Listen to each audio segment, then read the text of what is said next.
Swayam Prabha. Digital India. Educated India.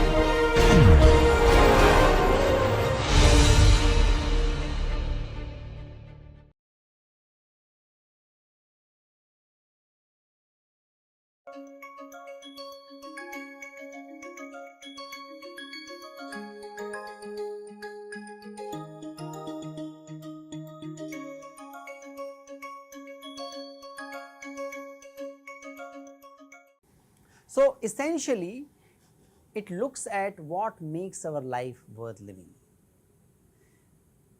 It is going beyond what makes our life difficult.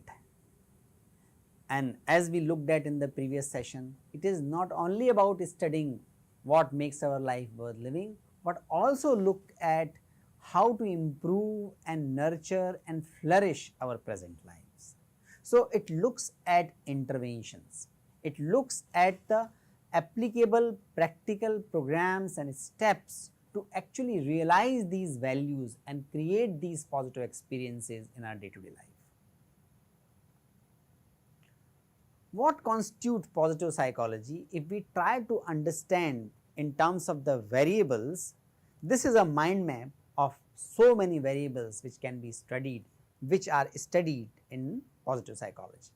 You can see how one variable leads to more number of variables and a tree of the positive psychology field emerges.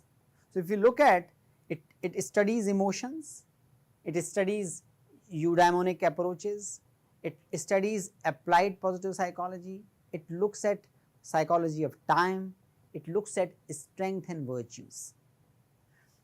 And all these things are further result into many more variables, life experiences. There are a variety of positive emotions, humor is one of them, transcendence, justice, courage, temperance, positive coping, coping with choice, positive aging, positive business, positive education, positive therapy, positive coaching, all these are the fields which are emerging in the field of positive psychology. So, you can see that there are some of the fundamental states, emotions which are studied in the positive psychology, and their reflection is further studied in education, management, and it can be studied in many fields. I can give only one example how the core ideas of positive psychology are applied or can be applied and can be studied and are relevant in the other fields of studies. So, we can take this example by work of Serawada and colleagues. They have very recently published a systematic literature review on tourism management perspective, and they looked at how many positive psychological characteristics and how positive psychological variables can be studied in the tourism management. So, triggers for tourist well-being, those variables are about happiness, positive emotions, savoring, character strengths, gratitude, humor, mindfulness, engagement, relationships, meaning, accomplishment. These can be looked at as the antecedent of well-being.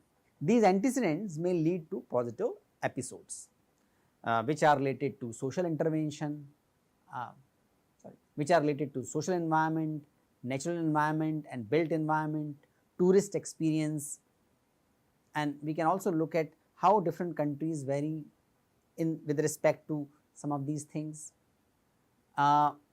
Positive aging through social support, belongingness to social world, how these things are affected in the tourism context through the antecedent of well-being and well-being itself.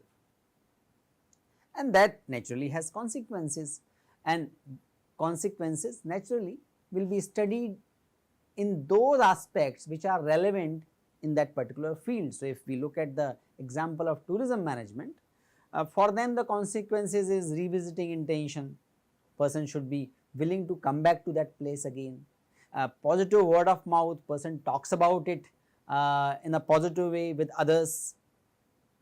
Positive attitude towards poverty alleviation and developmental issue is also studied in the tourism management, and that can be the outcome of the well-being and the positive episodes.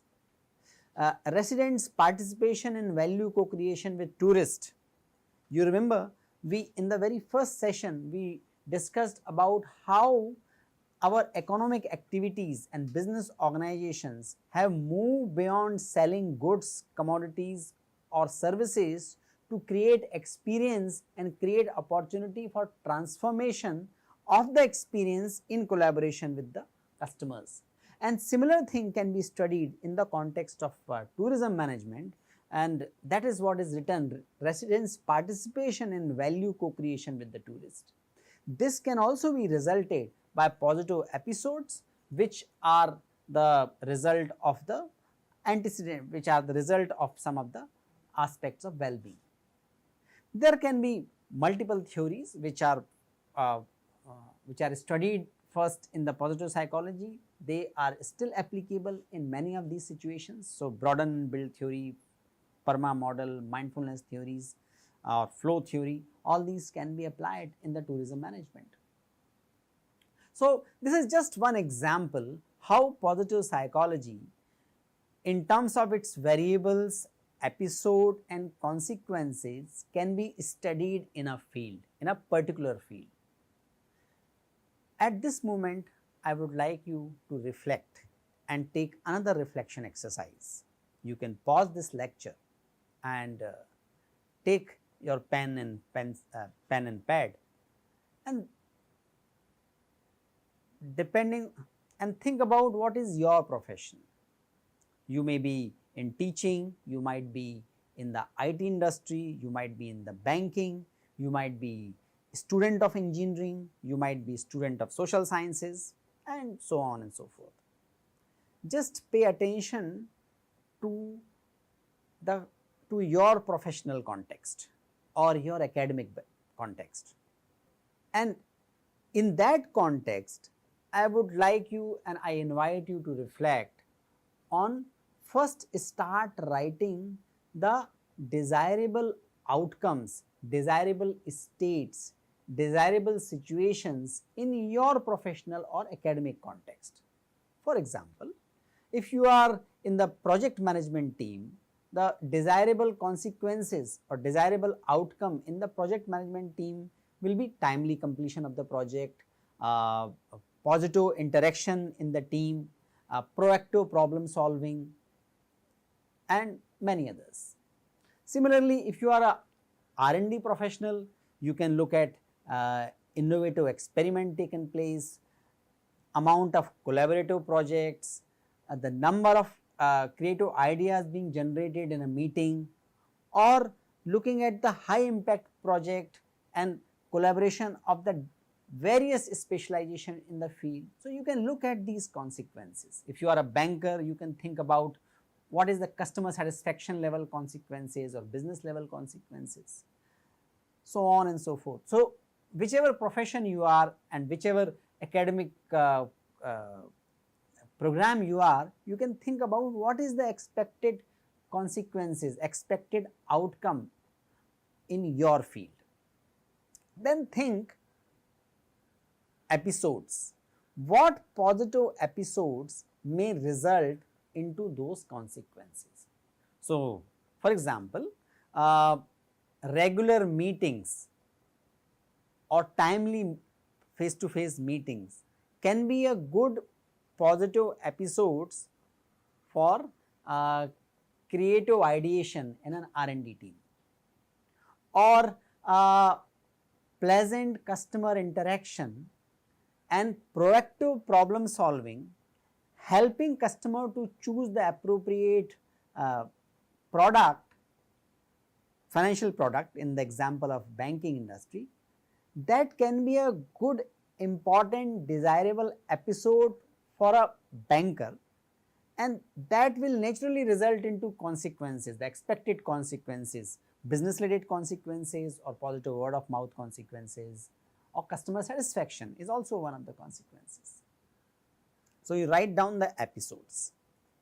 So, first write down the positive expectations or positive outcome, expected consequences, expected outcome in your field.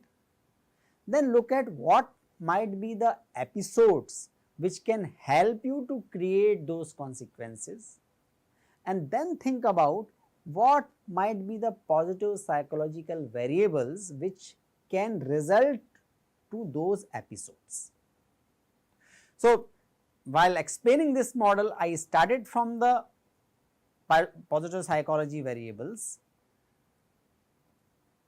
then move to episodes and then consequences. But when you are doing this exercise for your own context, I advise you to start with consequences, because that is most obvious to you, that is most immediate concern of yours, and then you can think about what episodes are important to be created to create these consequences, and then what psychological mechanism might be governing those episodes or triggering those episodes.